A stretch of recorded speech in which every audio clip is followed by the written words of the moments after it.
అధికారము గాని నీకు లేదు.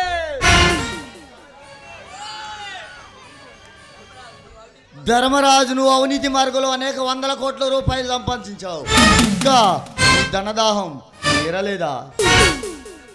అన్ను పున్ను ఎరగని అమాయకుల దగ్గర 5 లక్షలు ఇస్తానని వసూలు చేశావు. 5 లక్షలు కాదు కదా, ఇల్లు పట్టాలు ఇప్పిస్తానని పేదవాళ్ళని నమ్మించి 5 లక్షలు వసూలు చేశావు. ఇల్లు పట్టాలు కాదు కదా, కనీసం గోనె పట్ట కూడా ఇప్పించలేకపోయావు. మర్యాదగా వాళ్ళ డబ్బులు వాళ్ళకి ఇచ్చేయి, లేకపోతే పరిస్థితులు చాలా దూరంగా పోతుంది.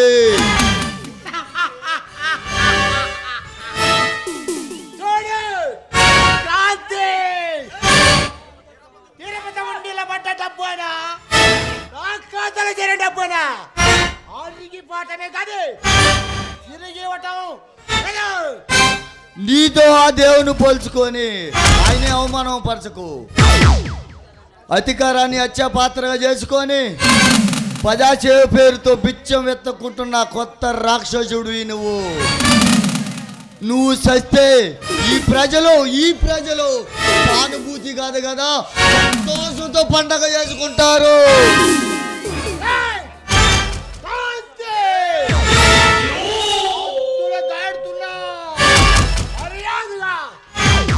ఇక్కడ నుంచి బయటికి వెళ్ళపోతే నిన్ను ఇక్కడిక్కడే అంతం చేసి సాయంత్రం సంతావతం చేపిస్తా.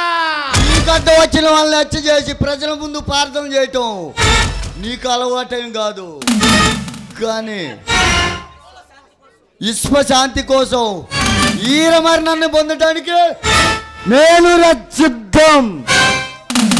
గుర్తుంచుకో. ఆఖరిసారిగా అడుగుతున్నా, ఈ అమాయకులు ప్రజలైన డబ్బు ఎవరు వాళ్ళకి ఇచ్చేయి, లేకంటే వాళ్ళ చేతుల్లో సలిసీముల్లా దురపంలా చచ్చిపోతావు.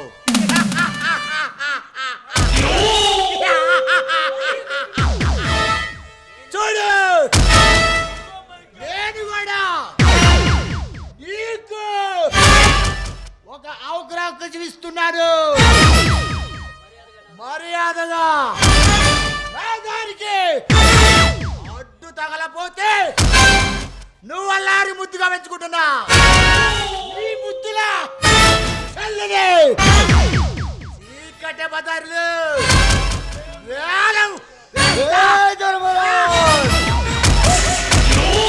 కలియగొక్కించుకోల్లా మాట్లాడుకో. నీ పాపిటి చూపు నా చెల్లి మీద పడిందో, నిన్నిక్కడే అందరు చూస్తుండగా నా అసెంబ్లీ మెట్ల మీద రబ్బో చంపేస్తా. గుర్తుంచుకో, వస్తా.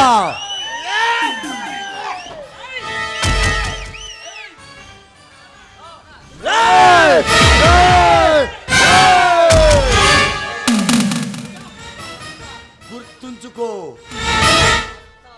వస్తా.